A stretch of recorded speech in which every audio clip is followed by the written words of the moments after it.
Hi everybody, it's Dan and welcome back to my kitchen.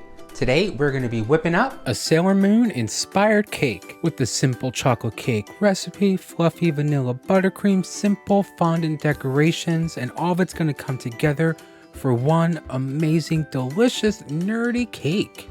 I'll be sure to throw a link to the full recipe down below in the description, along with my tips, tricks, everything you might need to whip this up right in your own kitchen.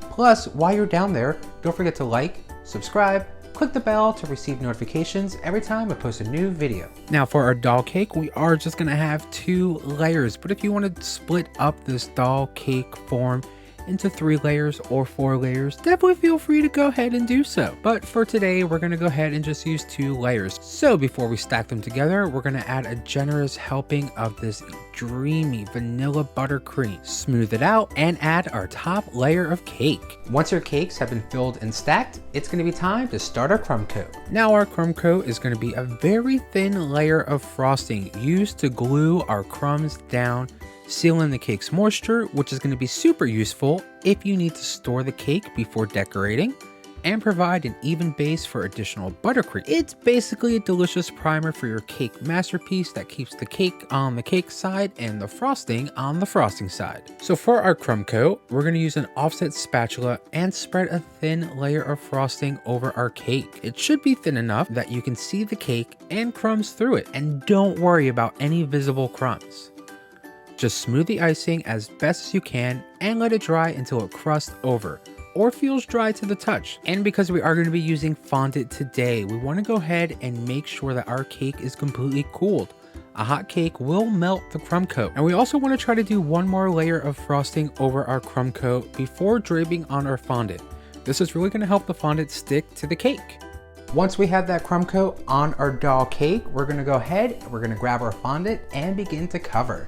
So for this Sailor Jupiter cake, I am going to be using a Kelly green fondant. This way I'm really capturing those core colors of Sailor Jupiter. And what I did was just roll out my fondant and cut out about an 8-inch wide circle. Now usually, because I am using a 6-inch round doll cake form pan, I would cut out a circle that's a little bit wider, but I wanted to make sure that the fondant for our Sailor Jupiter cake was draped enough, this way we can pipe roses underneath our fondant once we are at that point. So when you're ready, just go ahead, bring your fondant over to your cake and gently lay it on top, then smooth it out while shaping it to give the bottom of your cake that kind of that dress motion, as if our Sailor Jupiter cake is going to be jumping right into action. Now when it comes to your fondant, we've used a lot on the channel before, so I'm not going to bore you too much with little clips of me rolling out the fondant. Just keep in mind that your fondant should be about 1/8 inch thick.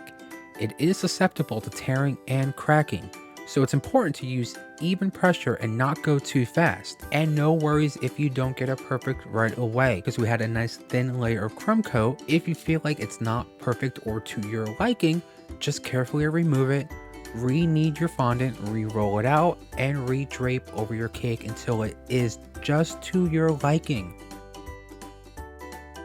Once you're happy with how your fondant is laying on your doll cake, we're going to move on to that next step. Grab your doll and let's get her secured right into her cake. Now because this cake is going to be just for me, I am going to skip this step. But if you are making this cake for friends or family, or for that special someone, you want to go ahead, grab your chosen doll and wrap her in plastic from the waist down.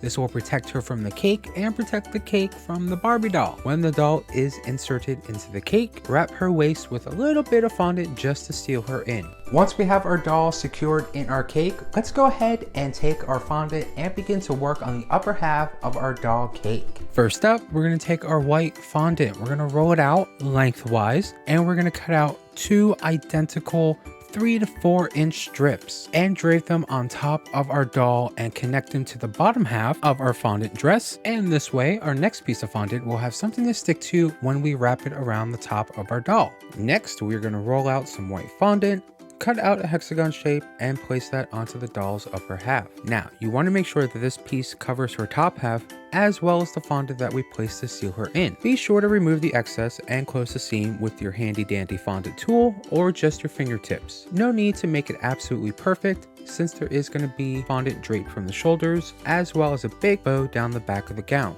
With the back out of sight, we still want to work out the shape for the top half of our doll using our fondant tools and hands before we go back in adding some fondant details.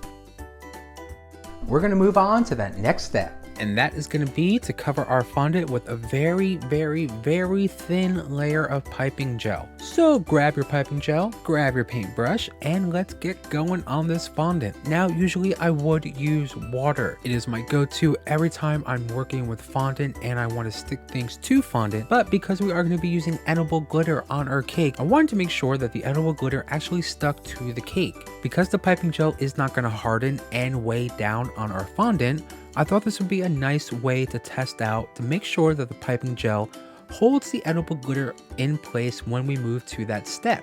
After that piping gel is on your fondant, grab your edible glitter, grab a paintbrush, and let's get started on getting this cake nice and sparkly. Now, when it comes to actually buying your edible glitter, be sure that you are actually looking at the labels for the type of glitter you want to use on this cake. Most edible glitters and luster dust should state edible on the label. If the label just says non-toxic or for decorative purposes only and does not include an ingredient list, the glitter should not be used directly on foods and should not be consumed at all. If the glitter you'd like to use is edible, it will likely say somewhere on its packaging edible glitter and include a list of ingredients that can commonly include sugar, cornstarch, maybe some color additives. Either way, don't be fooled by products that say non-toxic on the label. Just because it's non-toxic does not mean it's edible.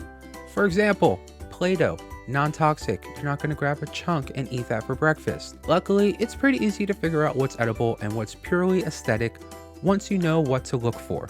So always be sure to check the label and what's actually marked on the item itself. We're going to grab more fondant and we're going to continue to decorate to really make sure that this is fully Sailor Moon inspired. So to start that, we're going to take more white fondant, cut out a white triangle, and lay that in front of our doll on the cake itself, where we put all of our sparkly glitter. Then we're just going to roll some pieces of fondant lengthwise and border that triangle from the point around the doll's waist and back around to the point of the triangle.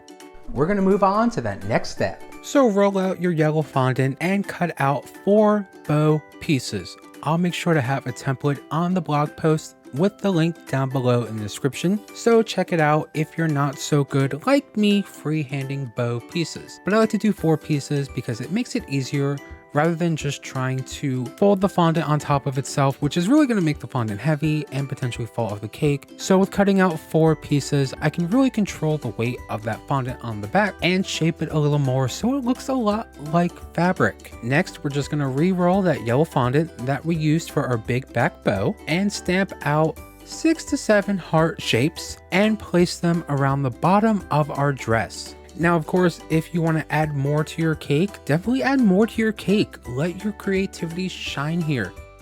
Let's go ahead and take our fondant and begin to decorate from the waist up of our doll. So what I'm going to do here is I'm going to take some orange fondant first, cut out a swallowtail shape with more of a U-neck, and just drape that around my doll's shoulders so the points meet right in the front. Then I'm going to go ahead, roll out a little bit of blue fondant, and following that same method with our big yellow bow of our cake, I'm just going to cut out 4 small bow shapes in blue fondant, and this is going to be for the front bow that's going to sit right on top of our doll. And since no one's going to be eating the doll itself, feel free to add a little more sparkle up top with a little tiny press-on gemstone. Once your cake is fully decorated, that's it, you're done. Pat yourself on the back, you've made your very own Sailor Moon inspired cake that is fit for the Moon Kingdom itself. And this is going to be a part of a huge Sailor Moon cake series.